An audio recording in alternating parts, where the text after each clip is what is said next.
the Yes We Can podcast. I am incredibly excited to share with you my friend, Mary Caltrider. Is that right? The last name I'm working on. She is a host of Show Me St. Louis on Channel 5. I adore her. She had me on her show, I don't know, a year and a half. I don't even know how long ago. Yeah. To talk health, wellness, and fitness, and we befriended each other. And so I'm so excited to turn the tables. I know. And have you on my show. I'm giddy about this. Yeah. I've never really sat in. I've done some stuff with paper and a little bit of TV on the other side, but I've never really done a longer format where I'm not the one interviewing. Yeah. So it's a weird sensation. I don't know, to be nervous. Like, what is she going to ask me? She could say anything. Yeah. It's funny. Even with Sam back there, I was getting excited for it to go live. I'm like, here we go. Here we go. I know, but now you got to sit down and relax. I know. In these I was telling you, these chairs and this couch. I mean, it's incredible here, everyone. I hope that people know that. Your guests are comfortable. Yeah. Because it's very relaxing. Homey, yeah. And you're homey. Just being in your presence is homey. You're so sweet. So thank you for having me. I'm just gosh. delighted. Of course. And that's the thing. You have a really cool story, who you are. I'd love to share with people because as we were talking about before the show was live, I think it's easy for all of us, especially with social media and everything available so quickly, it's easy to look at people in the spotlight and think, wow, like, I bet that was easy just because she's beautiful and she's well-spoken, you know, and truly we all have a story. And it doesn't come easy to a lot of people. And so I'm just hoping to share with people, share with the world who you are, Mary, and how you got to this point in your life. Yeah. So can you just give us an intro, where you're from, just kind of leading up to today? Yes, I sure can. So born and raised in Carmel, Indiana. So it's right near Indianapolis. And it's funny because I didn't really think TV was where I would end up. So I started in theater, so I will say that. I was a theater kid. Thespian. I was a theater kid. So I grew up on the stage, but I did a lot of other things. I was in student government, and I did volleyball. I ran cross country, so I had a lot of interest. I wasn't really sure where I would end up.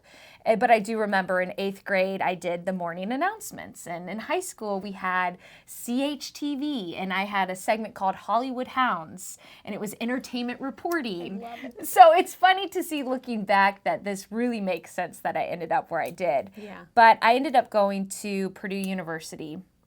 Everyone said, why would you go there? It's an engineering school. You know, Ball State was right in my backyard. And I said, well, my parents went to Purdue. I wanted the Big Ten. I wanted the sports. And I had a great time at Purdue. It really was a good fit. It was a small TV program. And I felt that almost worked in my advantage, where I had the opportunity to get my hands in a lot of different things. And I ended up hosting Purdue Athletics. So there's a video of me getting hit by a basketball. That's right. That was that moment. Yes. The player was, I don't even remember who it was now, but he was shooting a half-court shot. I still am convinced I got a concussion from that. But, oh my God.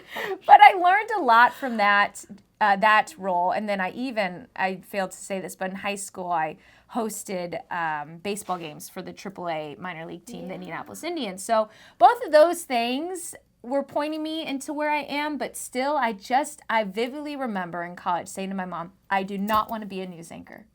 I don't see that for myself. I do not see myself reading a screen for the rest of my life. And she's like, okay, you don't have to be a news anchor. Yeah. So I did all of this TV stuff on the side, but I really kind of focused on PR. I thought I would do more PR, but then I really liked content creating. So when I graduated, I wanted to be in the NBC Page program, which is you get to rotate to different shows throughout NBC. And I was convinced, like, I wanted to be a runner. I wanted just to be in New York City, the bright lights, big city. And I went through this application process, and it was so intense. It was several rounds. You have to give a presentation. It's a group interview, a one-on-one interview, another one-on-one interview. And I made it to the final round. And I said, this is it. God's sending me to New York. Exactly. Yeah. Let's go. And then I didn't get it. Oh, my goodness. And then I thought, oh, no. What am I going to do for a living? And so I had this thought, when the pandemic just started. So I also was thinking, what am I going to do for a living? And oh no one's really hiring. Yeah. Or leaving their house. Or leaving their house. Right. Exactly. Small issue. Exactly. So I got a job at a golf course, and I worked in the golf shop for a few months. And while I was there, I was like, there's one place that's hiring. Local TV. Believe it or not, during the pandemic, they still need TV reporters. So I begrudgingly put together a reel. I did have a wonderful mentor of mine who sort of guided me through the process. And I put a reel out there, and I ended up getting a job in South Bend, Indiana as a news reporter. And I went in hopeful. I didn't know what to expect, and it was insane. It was In a good way or a bad way? In a lot of ways. I would say a little bit of both. I started out there, and the first thing was you work all different shifts. So I had been on the night side, I've been morning, daytime, all of them. And it's really tough what you're covering. And I don't think a lot of people realize, especially in what would be a starting market, a smaller city, is those reporters are out there by themselves. So you set up your tripod and seriously? Yeah, it's you talking to a camera, and you might be in a bad area. You might be at a crime scene. Thought.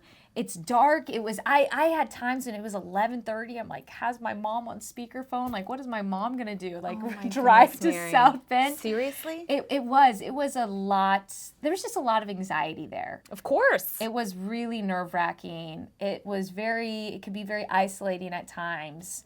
I remember that one video had gone viral when I was there of the reporter who got hit by a car when she was talking about the weather or something. And I thought that would be the turning point for the industry, and it really wasn't. Unfortunately, I think that it's going to be until something really bad happens that maybe we start considering sending more people out there. And it is nice when you're at a bigger place like St. Louis and bigger cities. They usually have the staff to buddy up. But the problem is when you're in those smaller towns, it's really tough for those starting jobs. Yeah. I'd never thought about that. But they tell you when you start in the industry that you have to start in the trenches, right? Like you gotta put your head down. Most industries, Yeah. there is a hazing period. There's a hazing for period. lack of better words, right? Yes. Like you put in the grind. You got to put in the grind, and they always would say like this is weeding out people, and it's funny when I look back on those years, I actually I'm glad they happened. Oh, Yeah. I'm really glad they happened because I did learn to work with a lot of different types of people.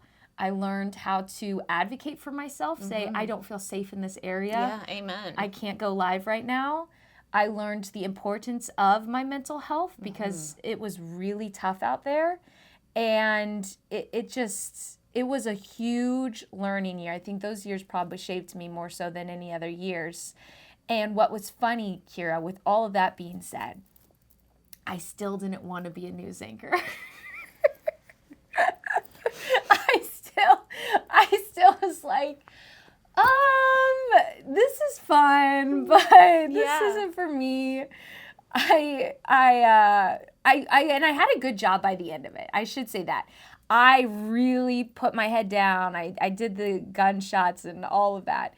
And then covered gunshots. Yeah, covered gunshots. Mary, let's clarify here for our people. Yeah. Whew, sorry. Yeah. I'm not used to being on this side. I know.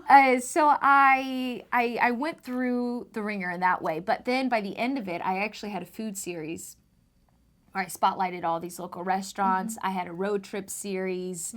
I had really sort of made myself the positive good news reporter. In Indiana? In Indiana. Okay, awesome. So I'm really grateful and for that station too, that job, that was unusual to let someone do the stuff that I got to do. And let me stop you here. Do you think, you're a very faithful person.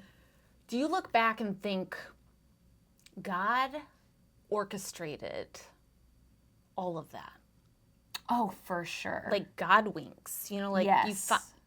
For me, in my life, for sure, I look back and I'm like, this has led me to today. Mm-hmm. No question. Mm-hmm. You know, and it's like having that faith and trust and belief that he, you know, I just ask because I know you're a faith-based person, and looking back, you feel like you had a bunch of God winks. Oh, so many, and it's so frustrating the way he winks, though. You don't notice it until it's after the fact, right? It'd be great if we saw him winking right now, but I could use a little wink. Yeah, I could use some winks. Yeah. It was entirely a God winks, especially I think too that God puts us through. I had a friend who said this to me recently, and it really stuck with me. Sometimes he puts us through seasons of purification, almost purifying you a little bit. And when I think about South Bend, I don't think that, you know, God was like, oh, she has to be surrounded by negativity and violence and this and that. But I do think there's some beauty that comes out of that struggle.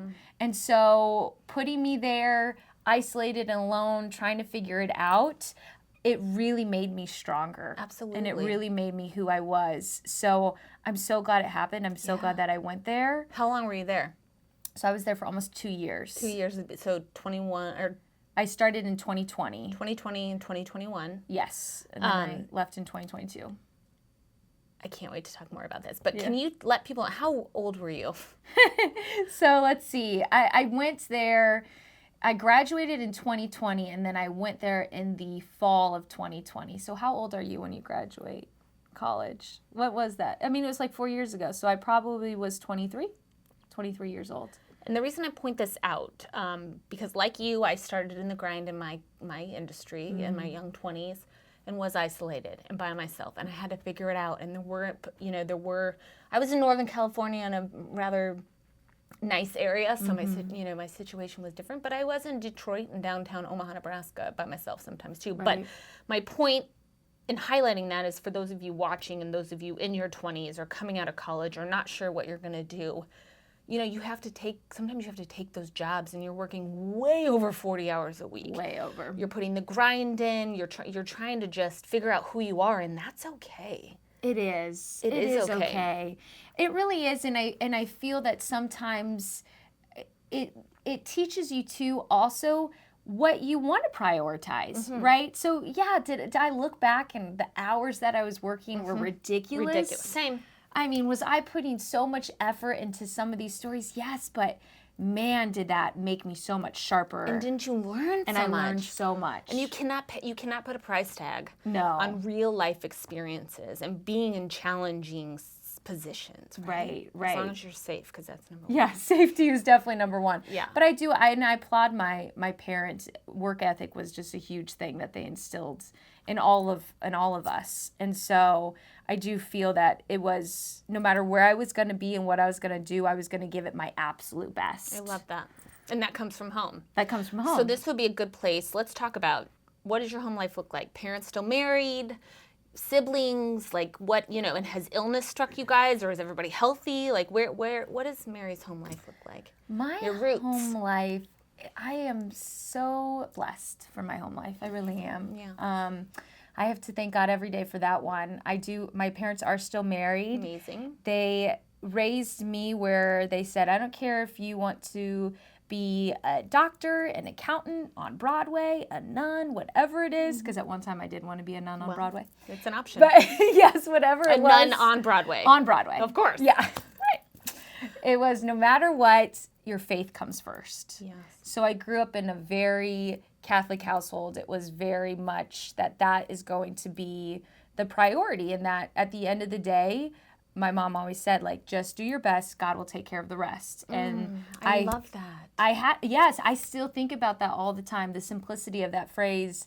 And I look back, I've been journaling for most of my life. And So healthy. Yes. So healthy. And it's fun to look back and read. And I had some from when I was 14 years old, and one of it said, like, nervous for my volleyball game tomorrow, but I just know that if I just do my best, God will take care of the rest. Like, that was kind of I love that. That needs to be the tagline of the show. Yes, it should. And so my parents, they both just taught me that from a very young age. Like, even going to bed every night, my dad would say, good night, love you, God bless you. I mean, it was a way of our life. And so I'm really grateful for that. I think that now that I'm older and seeing how the world can be, I realized how valuable it is to have those things instilled in you when you were young. Yes. And whether it's God, you know, you and I believe in God, we're both Christians, or what you believe in. Right. You know, whatever you call God, whatever you know, because we're not all the same. We don't all believe the same things, but having some sort of faith or spirituality, whatever you want to call it, as a guiding force, and knowing that, you know, it's not just you and I controlling every last move. No. That there is a higher power that is helping guide us. And if we're a healthy, you know, I think if we're healthy mentally, physically, emotionally, we can see his path even clearer. And it doesn't make sense at the time. No. No, it doesn't make sense at the time. And it instills in you a wonder, right? Like, why are we here? Why am I here? Why is my life taking this way? What's my purpose? What has God brought me, or whoever brought me on this earth to do? Right. Right. And there, of course, is also a level of comfort that comes with any type of faith that someone has. Because whether you're spiritual or not, I think you have to realize that you just can't control everything. We were even talking about that before this interview, which it's such a bummer. I love control. Oh, everybody, I love control. I know, and I share with you, I've had some bad anxiety the last few days. Yeah. You know, a number of different, you know, factors, but you know, at the end of the day, before I lay my head down, I'm like, all right, God, you got this. Right.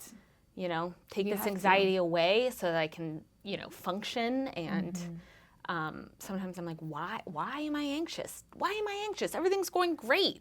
Yeah. You know, and we don't always know. No, we don't always know. And there could be so many reasons. And that was the thing that I had to learn, too, was that it couldn't just be prayer. It also had to be the journaling with at one point in my life, the medication, the therapy, all of those things really it's mind, body, and soul. 100%. So 2 things. I want you to go back to your family, because we could totally digress and talk for hours. Back to your family, your home life, and then I would like to talk about your mental health. I love talking about mental health. Yay. Okay, so family. My family. Yes, my family. So I grew up with, I have an older sister. She's 7 years older than me, and then my brother is 4 years older than me. So we were all decently spaced out, and then we have a younger sister who's 7 years younger than me. So she's still in college, and then my 2 older siblings are both married, and they have kids. So we have 5 grandbabies. We're going to have another one be born tomorrow. Stop it. Yes. Oh, congratulations. Baby boy. Thank you. So prayers for that. And then my sister is due in February, so that will be 7. Oh my goodness. And my nieces and nephews are the light of my life.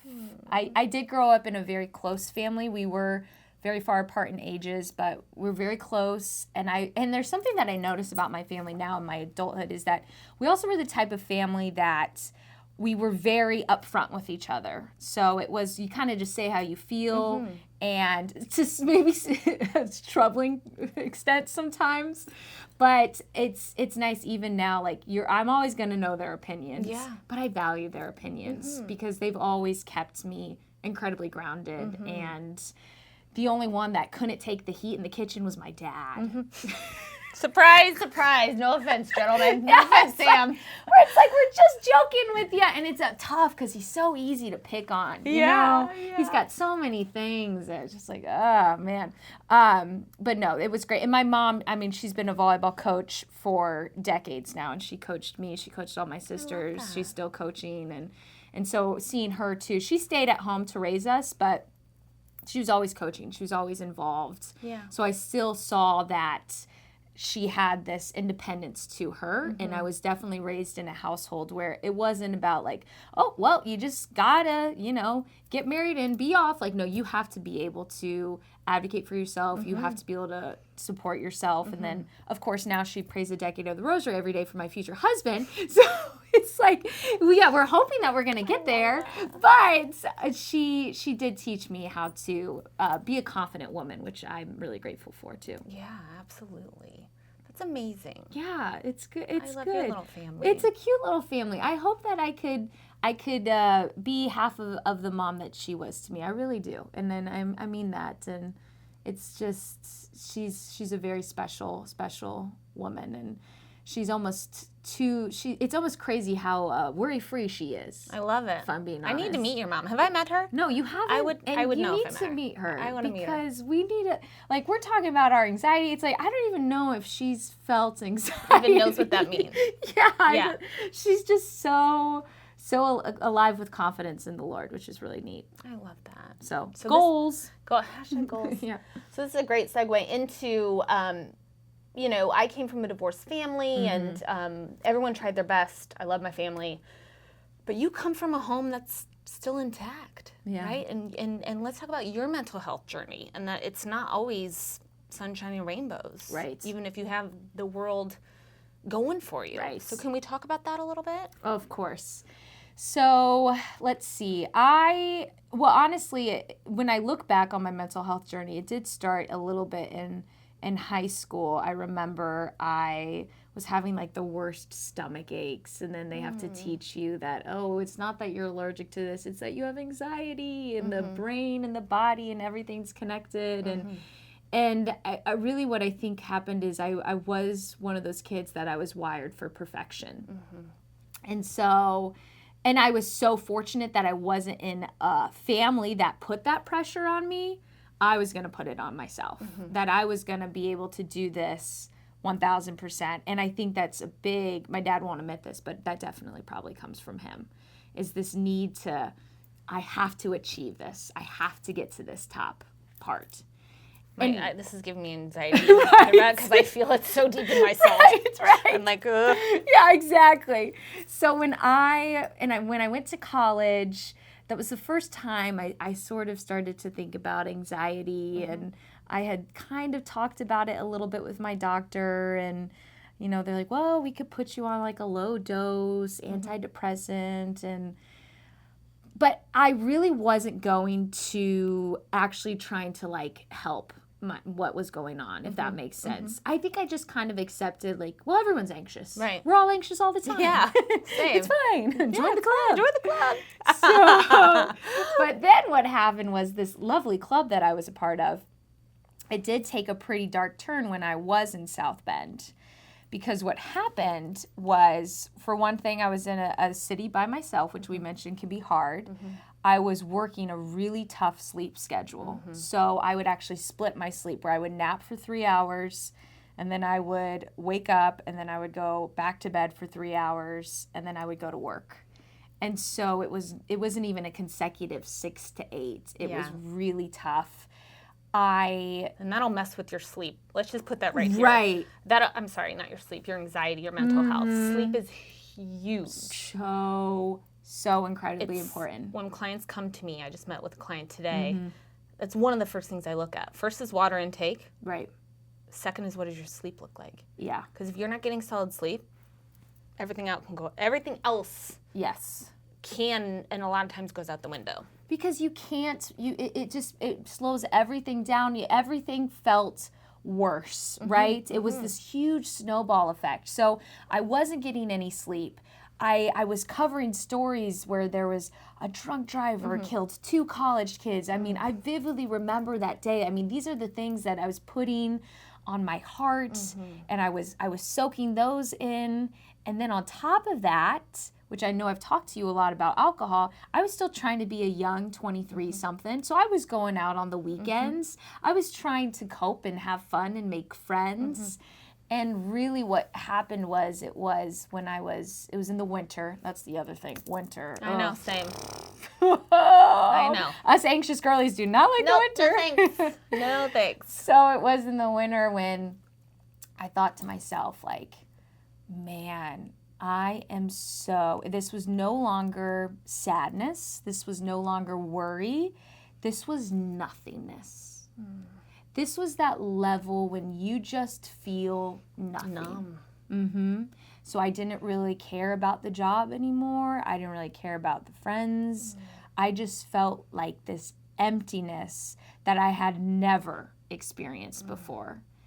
And it was just, you lose this will. It is the will to live, and that sounds so scary to say. And now, like, when I look back on it, I'm like, oh, that's, like, really, was it that bad? But in that moment, It absolutely feels that way. it feels that way. It feels like, what am I even living for? And so I went home for an event and back into my hometown. I was with my parents' house. And I remember I was driving and I passed my local church, the church I grew up going to. And I just felt this nudge. To like go into the Adoration Chapel and just to pray for a little bit. So I go in there and I see that they're having confessions. And I'm like, whatever, I guess I'll go. And I go in there, and of course I'm going behind the screen because it's the pastor that I grew up going with. And that was the other thing. I felt a lot of shame about this. Mm-hmm. And so I go back there, and I just kind of tell him, like, I just feel nothing. Like, and I'm just kind of pouring this all out to him. He says, you know what? Sometimes we need a little bit more than prayer. And sometimes we need to see a doctor, and we need to talk about this with someone, and we need to get that help. And I mean, I just start crying, and it was the first time I really recognized, like, oh, that this was something that I needed help with. Yeah, and that's okay. Right. It's okay, and it from there though. What's crazy is it was okay, and I felt better, and he gave me, he said his number. It's like, Father Richard, I have your number, but he gave me his number and said, like, if you ever need me. I'm here, but what still really scared me actually was telling my parents about it, even then after the fact, because I just felt imperfect from it, which is now, and you look back on it, you're like, oh my gosh. Right. No one's perfect. And this is something that it was a perfect storm in the life at the time. And I felt a lot of guilt, Kira, because you were saying earlier, you were like, well, you have a perfect home. And I was thinking those thoughts, like, I grew up, my parents are still together. There's not a lot of trauma here. No one's sick, no one's ill, everyone's healthy. Right. So why are you feeling this way? You have no right to be depressed. It's like, what's wrong with me? Like, why can't I enjoy life? Right. I have all these things going for me. Right. But you just, for me, it's like you're like grasping for anything, like, and nothing makes sense. And I mean, I just feel you, and I've been there. Yeah, I've been there. And that's when I learned too that when it comes to mental health, it doesn't discriminate in that way. It really doesn't. And this was something that I think was a bit of a snowball effect. Like, I always kind of had that anxious personality, and then it just put it in those right conditions, and it was really tough. And so my parents were very kind, of course, and loving about it. And from there, I talked to a doctor. I got into therapy. I got on medication, and it really took a shift after that. My life did. And what's crazy about it was at this time that I also started to look into moving to St. Louis. So I was in this tough situation, and I should say I was actually going to go to law school. Oh, of course. Why not? Which is what I was actually going to do. And when all this was happening, I was actually studying for the LSAT. And I put down my deposit. I was going to law school. And I feel part of that probably was I attributed a lot of what I was going through to the TV industry. There's nowhere I'm going to be able to go where I'm going to be able to get the 8 hours that I need. Right. It's of just sleep, yes. Of sleep, and it's not for me. And I had that same mentor, Brian, and he had reached out, and he said, I just feel this little nudge that you should stay a little bit longer. Just see what's out there. He said, listen, make a reel, just put it out there. I'll send it to some people. I know I make this reel. I'm like, whatever. I put it out there, and Show Me St. Louis found it on YouTube. That's right. And they reached out to me, and they said, so I felt like it was really God answering so many things, that I was struggling with this mental health. I was struggling with depression, and then all of a sudden I watched as I started taking care of my mind better and my body better, and then that shifted, and now Show Me St. Louis called, and I said, you know what? Maybe law school can wait. Like, I'm going to try this out. Yeah. And I love it. Oh, I love what I do. I love it so much. I feel that it really was just perfect how it all lined up. And I'm just so grateful for that. And now I'm very attentive of mental health. 8 to 10 hours, little to no alcohol in my life, and maybe on a special occasion, but alcohol, cutting that out was huge for me. Absolutely. And then, of course, moving my body, eating good foods, like all of that comes into it. 100%. And so once I put all of those things at the forefront and started, and even on top of that, with my church and my community, I mean, it was a tough lesson to learn, but I'm glad I learned it. You're better because of it. I am better because of it. I am. I love that. And now I know that when I think about when people are talking to me about things that they're going through, I think I have a little bit more, I'm able to hear them a little bit better. Because I was one of those people that thought, well, can't you just pray and it will go away? It's going to be fine. You'll be fine. Don't worry. Go get some sunshine. Put your feet in the grass. You'll be fine. You'll be fine. Yeah. And that's not when you're in that, it's just so not the case. Exactly. It's so not the case. And now even if I have a day where I'm just like feeling gloomy, I had talked to a priest, but he's also a psychologist. And he said to me, like, whenever you're going through any sort of like depressive feelings, just remember, do the thing you don't want to do. Get out of bed. Okay, so you get out of bed. Make your bed. So you make your bed. I don't feel like going for a run, so I'm going to go for that run. And slowly, when you just do those little things, suddenly you're like, oh, I feel better. I feel better. Isn't that funny? So there's so many resources out there, but I love that little tip, and that's something that I still keep to this day. I love that. So, and let's talk about quick. So the alcohol piece, it's a hot button. right? And Right. right now, there's a lot of people that are quote unquote sober curious. And Mary, you know my story. I used to love wine, and I stopped drinking right after Kyle was diagnosed because it was messing with my mental health in a big way. But let's talk about how, we're all stressed. And alcohol is a good way to cope, right? Not a good way, but I should say a way to cope in which people can drink, and it can lower our sort of anxiety and make you feel a little looser. But the facts are the facts that alcohol is a depressant. So if we already have a tendency to be depressed, if we're already, down or low, you're literally pouring fuel on the fire. Right. It's so eye-opening when you start really thinking about this. And I think I have so many people who I'll hear them talk about their stress, that cutting out alcohol, I think, was one of the most helpful things that I did to help my anxiety. And that's not even to shame people who do drink alcohol in the slightest, because maybe their brain isn't going to be built like my brain. Correct. Right? Yes. But my brain, who is maybe a little bit more on the anxious side of things, doesn't do well with it. Same. Yeah, it's a bad mixture, and I fear a little bit, I will say this, that, and I was part of this. I remember like I had made like a funny little TikTok about like when I was in college or something. I was totally in the culture of just like having fun. Like, oh yeah. We all did it. We all sold it. But man, do I wish I could go back and buy that back and say like, oh no, I was so wrong.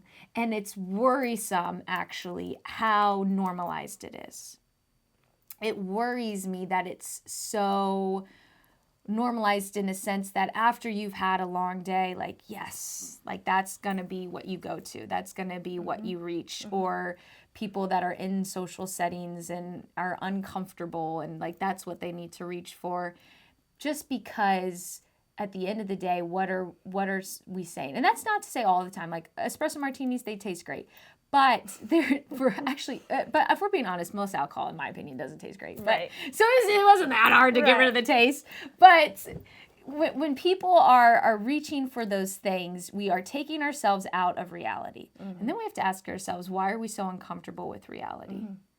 And that's what it was for me, was why are you so uncomfortable and unhappy in this reality, and how can we make it so you can go to these places, you can't go to these occasions? And it still is hard. I mean, if you go to weddings, oh yeah, or concerts, like you kind of sit there and you think, yeah, but still, it's better. Oh my gosh, I enjoy those things more. Yeah, you're more alive, you're more energized. Yes. And you enjoy, I find that I enjoy food more because my taste buds aren't, dumbed down. And like we went to a concert together not that long ago, and like we were just like in awe of like how amazing this human was. So good. So good. He was So so good. Michael Meragi, right? Yes. Yes. Yes. Mary, you were like, I love this guy. I'm looking at him up. Yes. Yes. I still follow him. Yeah. Avid fan now. Same. But- But we're able to enjoy that. And like, I don't know about you, like my favorite drink is now when I go out, whether it's out to eat or wherever, is sparkling water with a lemon and a lime.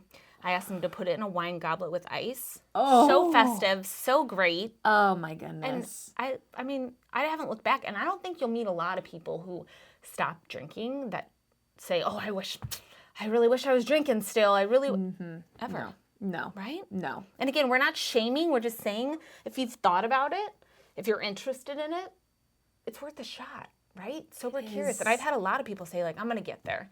I'm like, cool. Like, I can help you. This isn't AA. I'm not, this is separate of, a clinical alcoholic. Right. Right? And that you definitely need to seek help. And AA is amazing for that.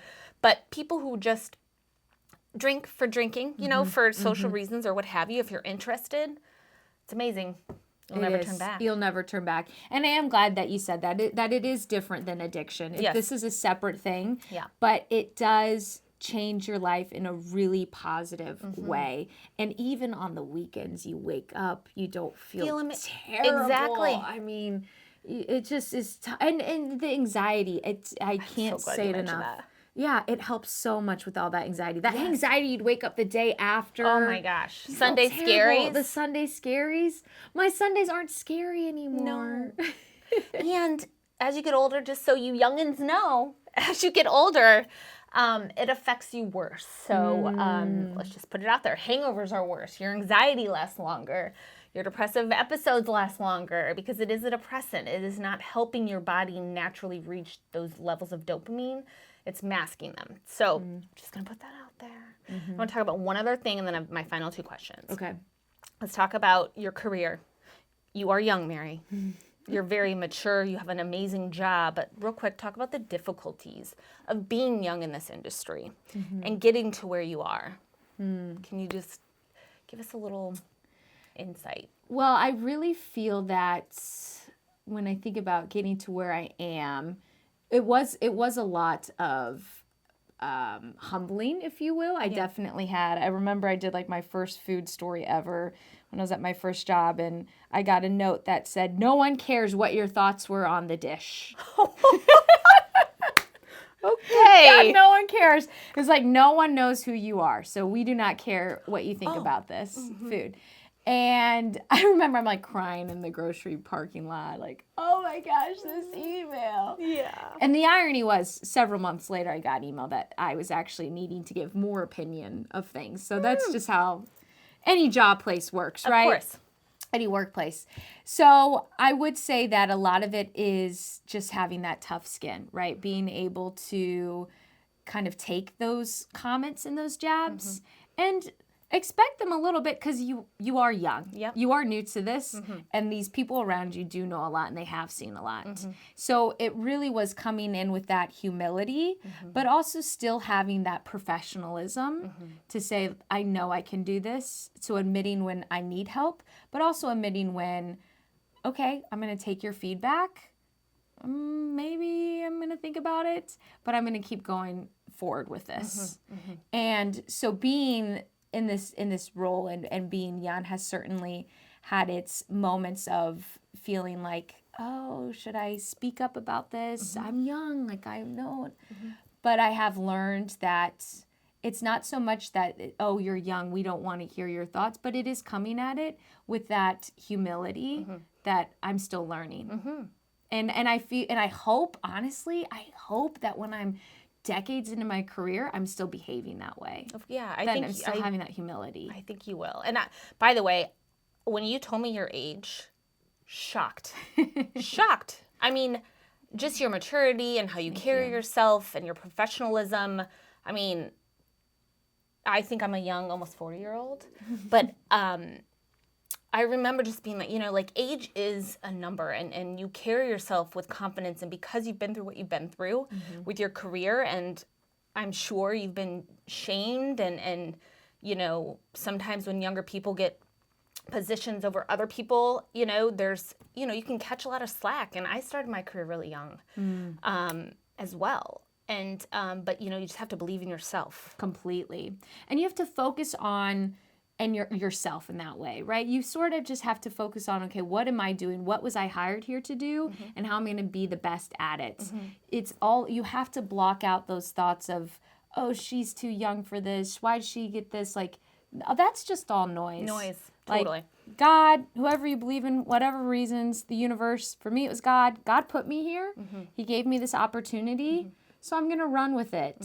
And it definitely in the very beginning was probably a little bit more difficult, feeling comfortable in my own skin, comfortable in that spot, not really wanting to say my age out loud. But it's like what you mentioned, I do think that age is just a number. Athletics does that really well, where it's, you can have the youngest person out there, but if they're the greatest athlete, you're going to put them out on the field anyways. 1,000%. And so kind of having that mindset of like, okay, you were chosen for this. Yes. So get up and go. Yep. But of course, do so in a humble way. No one likes to work with someone that thinks they know it all. Correct. No one does, no matter what your age is. Yeah. And I don't know it all. Right. I still do not know it all, and I probably won't ever know it all. And that's okay. Learning, yeah. Yes, I am. I'm going to keep learning. I'm going to keep growing and learning from the challenges that present themselves. Great. Now, so what do you think your purpose is? Your purpose is to spread the good news? I mean, if you had to say, or are you still figuring that out? What a great question. What is my purpose? So, well, a bird's eye view is, I do believe that my purpose is to be a disciple of Christ. My purpose is here to live out the faith. A closer view at Mary specifically, what I think that I have been assigned to is I do believe that I have this opportunity to share my faith and share good news and share some more of what people are seeking these days, which is that community, that love in media, in all different types of media. I believe that that is what, although I've tried to run from it several times, I do believe that that is what God's gift was to me, and that I am meant to bring people that joy. One of my favorite stories was I did a story about these two best friends, and they had both been victims of domestic violence, and it was at a nonprofit, talking about the nonprofit and what they've done for them. And I got this video of this woman on her birthday, and then 2 weeks later I found out that her cancer had come back, and she had passed away. And that footage, they asked me for that footage because that was the last footage really of her being healthy and singing and eating cupcakes, and I thought like, yeah, that's what this is for. That's exactly what this is for. Mother Teresa is known to have said, people ask like, how'd you love so many people? Like, I mean, look at her. We're still talking about her, all the lives she's impacted.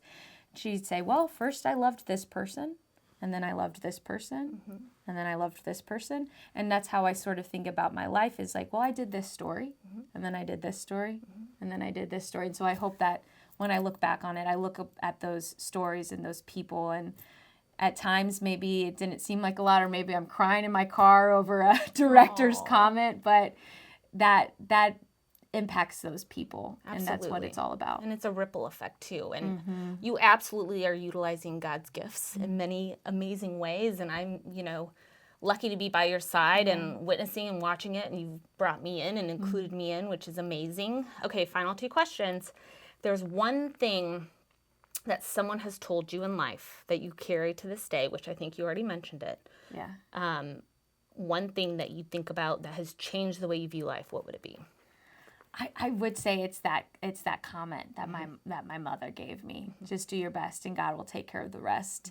And I let go of that comment for a little bit, but when I was in high school and college, like, okay, but it is so true, is that all you could do is your best. And your best will look different every day. So show yourself some grace. There's no reason to be a perfectionist. Leave that at the door, because at the end of the day, what is perfectionism? It's just our need for control.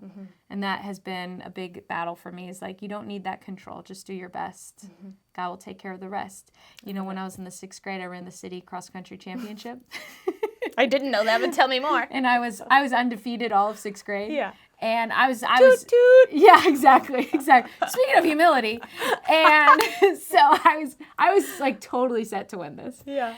And I didn't run through the finish. You know how you have to like run Yes. through? Noah Lyles did it very well in the Olympics recently. I didn't run through, and so I got beat. It was my only second medal that I got that whole season.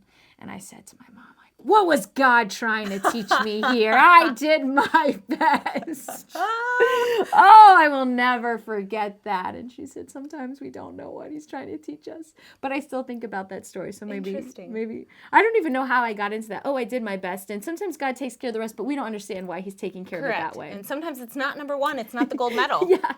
Sometimes we need to be humbled. You needed second that season. Yes. One piece of advice you give to our viewers that are watching this today for them to take home.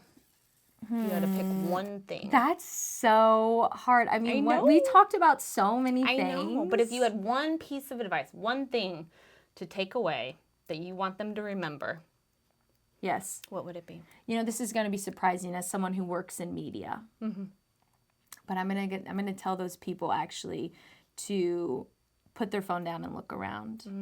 Love that. And that's going to be my advice. Put your phone down and look around. Yes, look around. Notice the people around you. Notice your neighbors. Notice your friends.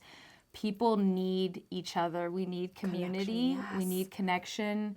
And I love the power of social media. There's a lot of good in it. We've talked about some of the good in it. It can be informative. But you also are not going to find that connection there. Oh, I love that, Mary. So. Put your phone down and look around. Yeah. Thank you so much for coming on You know today. what? Can I just say one more thing? Sure. The floor is yours. This is just, I mean, for one thing, this couch is so comfortable, but this is so much fun. I am so proud of you. Oh, Mary. And I'm so grateful Don't make to me know cry. you because you, of course, have had your own journey. And to see what you have taken from all of those battles that you've been fighting, that you fight, and create so much beauty from it is inspiring. You are an incredible interviewer. Oh, thank you. Isn't easy to do, but you really are just doing so much good work. And I hope you know that all these people around you, they see you, and I really believe it's special to be a front row seat at you living out your purpose. Thank you, Mary. Because I do believe that you're changing lives.